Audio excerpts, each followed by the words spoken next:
ಎಲ್ರಿಗೂ ಕೂಡ ಐಫೋನ್ ಅಂದರೆ ಇಷ್ಟ ಇರುತ್ತೆ, ಹಾಗೆ ಅದರ ಇಂಟರ್ಫೇಸ್ ಕೂಡ. ಆದರೆ ಎಲ್ರಿಗೂ ಕೂಡ ಐಫೋನ್ನ ಕೊಂಡ್ಕೊಳ್ಳೋದಕ್ಕಾಗಲ್ಲ.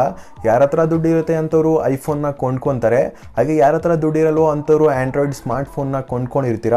ಹಾಗಿದ್ರೆ ಆ್ಯಂಡ್ರಾಯ್ಡ್ ಸ್ಮಾರ್ಟ್ಫೋನಲ್ಲಿ ಐಫೋನ್ನ ಒಂದು ಇಂಟರ್ಫೇಸ್ನ ಹೇಗೆ ಪಡೆಯೋದನ್ನೋದ್ರ ಬಗ್ಗೆ ಈ ವಿಡಿಯೋದಲ್ಲಿ ತಿಳಿಸ್ಕೊಡ್ತಾ ಇದ್ದೀನಿ.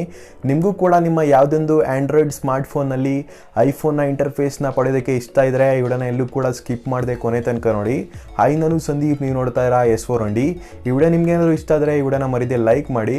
ಹಾಗೆ ನೀವೇನು ನನ್ನ ಚಾನಲ್ಗೆ ಸಬ್ಸ್ಕ್ರೈಬ್ ಮಾಡ್ಕೊಂಡಿಲ್ಲ ಅಂದರೆ ಈಗಲೂ ಸಬ್ಸ್ಕ್ರೈಬ್ ಮಾಡಿಕೊಂಡು ಮರಿದೆ ಪಕ್ಕದಲ್ಲಿ ಕಾಣಿಸೋ ಬೆಲ್ ಐಕಾನ್ ಮೇಲೂ ಕೂಡ ಕ್ಲಿಕ್ ಮಾಡ್ಕೊಳ್ಳಿ. ಐಫೋನ್ ರೀತಿ ಇಂಟರ್ಫೇಸ್ನ ನೀವು ಆ್ಯಂಡ್ರಾಯ್ಡ್ ಮೊಬೈಲ್ನಲ್ಲಿ ಪಡಿಬೇಕಂದ್ರೆ iOS 14 ಲಾಂಚರ್ ಅಪ್ಲಿಕೇಶನ್ನ ನೀವು ನಿಮ್ಮ ಮೊಬೈಲ್ಗೆ ಡೌನ್ಲೋಡ್ ಮಾಡ್ಕೊಬೇಕು. ನೀವು ಪ್ಲೇಸ್ಟೋರ್ನಲ್ಲಿ iOS 14 ಲಾಂಚರ್ಸ್ ಅಂತ ಸರ್ಚ್ ಮಾಡಿದಾಗ ನಿಮಗೆ ಇಲ್ಲಿ ಹಲವಾರು ಲಾಂಚರ್ಸ್ಗಳು ಸಿಗ್ತಾ ಇರುತ್ತೆ. ಅದಕ್ಕೋಸ್ಕರ ನಾನು ಈ ಅಪ್ಲಿಕೇಶನ್ ಲಿಂಕ್ ನಾನು ಡಿಸ್ಕ್ರಿಪ್ಷನಲ್ಲಿ ಹಾಕಿರ್ತೀನಿ, ಅದ್ರ ಮುಖಾಂತರ ಡೌನ್ಲೋಡ್ ಮಾಡ್ಕೊಳ್ಳಿ. iOS 14 ಲಾಂಚರ್ ಅಪ್ಲಿಕೇಶನ್ ಬಂದು 10 ಲಕ್ಷ ಡೌನ್ಲೋಡ್ಸ್ನ ಹೊಂದಿದೆ, ಹಾಗೆ 4.5 ರೇಟಿಂಗ್ಸ್ನ ಹೊಂದಿದೆ. ನೀವು ಡಿಸ್ಕ್ರಿಪ್ಷನ್ ಮುಖಾಂತರ ಡೌನ್ಲೋಡ್ ಮಾಡಾದ್ಮೇಲೆ ಓಪನ್ ಮಾಡ್ಕೊಳ್ಳಿ.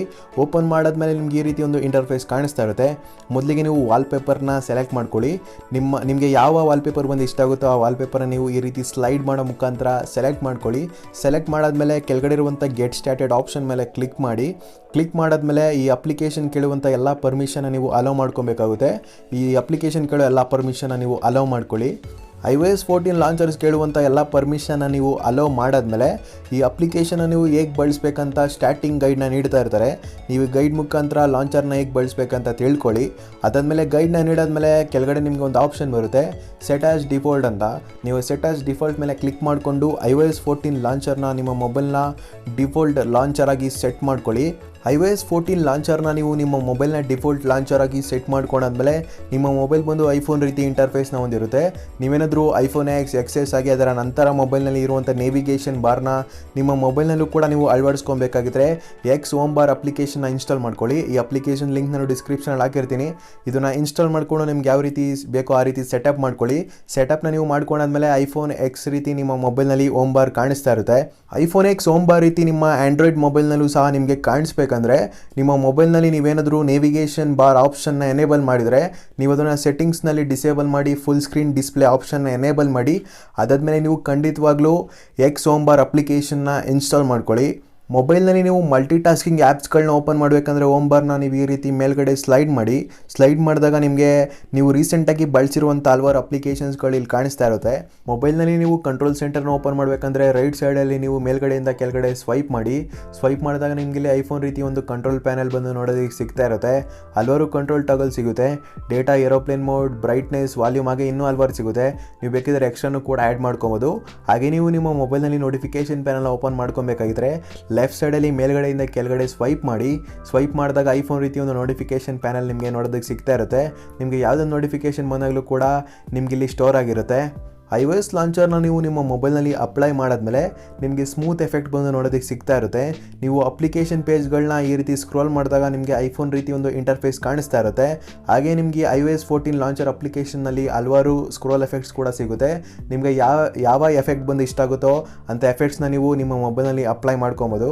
3D ಟಚ್ ಆಪ್ಷನ್ ಕೂಡ ಸಿಗುತ್ತೆ. ನೀವು ಯಾವುದೇ ಒಂದು ಅಪ್ಲಿಕೇಶನ್ ಮೇಲೆ ಈ ರೀತಿ ಪ್ರೆಸ್ ಮಾಡಿಟ್ಕೊಂಡಾಗ 3D ಇಂಟರ್ಫೇಸ್ ಬಂದು ನಿಮಗೆ ಐಫೋನಲ್ಲಿ ಯಾವ ರೀತಿ ನೋಡೋದಕ್ಕೆ ಸಿಗ್ತಾ ಇರುತ್ತೋ ಅದೇ ರೀತಿ ನಿಮ್ಮ ಆ್ಯಂಡ್ರಾಯ್ಡ್ ಮೊಬೈಲ್ನಲ್ಲೂ ಸಹ ನೋಡೋದಕ್ಕೆ ಸಿಗ್ತಾ ಇರುತ್ತೆ. ನೀವು ಈ 3D ಟಚ್ ಮುಖಾಂತರ ಅಪ್ಲಿಕೇಶನ್ ನೇಮ್ನ ರೀನೇಮ್ ಮಾಡ್ಕೊಬೋದು. ಹಾಗೆ ಅಪ್ಲಿಕೇಶನ್ ಶಾರ್ಟ್ಕಟ್ಸ್ಗಳನ್ನ ನೀವು ತುಂಬಾ ಸುಲಭವಾಗಿ ಆ್ಯಕ್ಸೆಸ್ ಮಾಡ್ಕೊಬೋದು.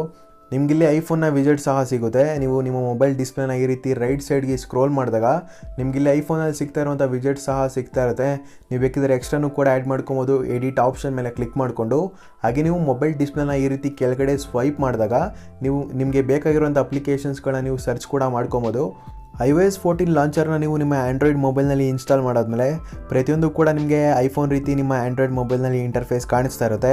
Home screen, lock screen, 3D touch, navigation bar, assistive touch, control panel, notification panel, battery indicator, network antenna ಎಲ್ಲ ಕೂಡ ನಿಮಗೆ ಐಫೋನ್ ರೀತಿ ನಿಮ್ಮ ಆ್ಯಂಡ್ರಾಯ್ಡ್ ಮೊಬೈಲ್ನಲ್ಲಿ ಇಂಟರ್ಫೇಸ್ ಕಾಣಿಸ್ತಾ ಇರುತ್ತೆ. ನೀವು ಬೇಕಿದ್ರೆ iOS 14 ಲಾಂಚರ್ನ ನಿಮಗೆ ಬೇಕಾಗಿರೋ ರೀತಿ ಕಸ್ಟಮೈಸ್ ಮಾಡ್ಕೋಬೋದು. ನಿಮ್ಗೆ ಇಲ್ಲಿ ಹಲವಾರು ಕಸ್ಟಮೈಸೇಷನ್ ಸೆಟ್ಟಿಂಗ್ಸ್ಗಳು ಸಿಗ್ತಾ ಇರುತ್ತೆ. ನಿಮಗೆ ಯಾವ ರೀತಿ ಕಸ್ಟಮೈಸೇಷನ್ ಬೇಕೋ ಆ ರೀತಿ ಕಸ್ಟಮೈಸೇಷನ್ನ ನೀವು ಮಾಡ್ಕೊಬೋದು. ನೀವು ಕಂಟ್ರೋಲ್ ಸೆಂಟರ್ ಮೇಲೆ ಕ್ಲಿಕ್ ಮಾಡಿಕೊಂಡು ಎಕ್ಸ್ಟ್ರಾ ಕಂಟ್ರೋಲ್ ಟಾಗಲ್ಸ್ನ ನೀವು ಆ್ಯಡ್ ಮಾಡ್ಕೊಬೋದು. ಹಾಗೆ ನೀವು ಕಂಟ್ರೋಲ್ ಟಾಗಲ್ಸ್ನ ರೀಲೊಕೇಟ್ ಕೂಡ ಮಾಡ್ಕೊಬೋದು. ನಿಮಗೆ ಇಲ್ಲಿ ಹಲವಾರು ಕಸ್ಟಮೈಸೇಷನ್ ಸೆಟ್ಟಿಂಗ್ಸ್ಗಳು ನೋಡೋದಕ್ಕೆ ಸಿಗ್ತಾ ಇರುತ್ತೆ. ಹಾಗೆ ನೀವು ಥೀಮ್ಸ್ ಮೇಲೆ ಕ್ಲಿಕ್ ಮಾಡಿಕೊಂಡು ನಿಮಗೆ ಯಾವ ರೀತಿ ಒಂದು ಥೀಮ್ಸ್ ಬಂದು ಇಷ್ಟ ಆಗುತ್ತೋ ಆ ಥೀಮ್ಸ್ನ ನೀವು ಸೆಲೆಕ್ಟ್ ಮಾಡ್ಕೊಬೋದು. ಇನ್ನೂ ಹಲವಾರು ಕಸ್ಟಮೈಸೇಷನ್ ಸೆಟ್ಟಿಂಗ್ಸ್ಗಳಿದೆ. ನಿಮಗೆ ಯಾವ ರೀತಿ ನಿಮ್ಮ ಮೊಬೈಲ್ಗೆ ಕಸ್ಟಮೈಸೇಷನ್ ಬೇಕೋ ಆ ರೀತಿಗೆ ನೀವು ಕಸ್ಟಮೈಸೇಷನ್ನ iOS 14 ಲಾಂಚರ್ ಕಸ್ಟಮೈಸೇಷನ್ ಸೆಟ್ಟಿಂಗ್ಸ್ನಲ್ಲಿ ನೀವು ಮಾಡ್ಕೊಳ್ಳಿ. ನೋಡಿದ್ರಲ್ಲ ಐಫೋನ್ ಇಂಟರ್ಫೇಸ್ನ ಆ್ಯಂಡ್ರಾಯ್ಡ್ ಮೊಬೈಲ್ನಲ್ಲಿ ಹೇಗೆ ಪಡೆಯೋದಂತ. ಈ ವಿಡಿಯೋ ನಿಮ್ಗೆ ಏನಾದರೂ ಇಷ್ಟ ಆಗಿದ್ದರೆ ಈ ವಿಡಿಯೋನ ಮರಿದೆ ಲೈಕ್ ಮಾಡಿ. ಹಾಗೆ ನೀವೇನೋ ನನ್ನ ಚಾನಲ್ಗೆ ಸಬ್ಸ್ಕ್ರೈಬ್ ಮಾಡ್ಕೊಂಡಿಲ್ಲ ಅಂದರೆ ಈಗಲೋಗಿ ಸಬ್ಸ್ಕ್ರೈಬ್ ಮಾಡಿಕೊಂಡು ಮರಿದೆ ಪಕ್ಕದಲ್ಲಿ ಕಾಣಿಸೋ ಬೆಲ್ ಐಕಾನ್ ಮೇಲೂ ಕೂಡ ಕ್ಲಿಕ್ ಮಾಡ್ಕೊಳ್ಳಿ ಅಂತ ಹೇಳ್ತಾ ಈ ವಿಡಿಯೋನ ಇಲ್ಲಿಗೆ ಮುಗಿಸ್ತಾ ಇದ್ದೀನಿ.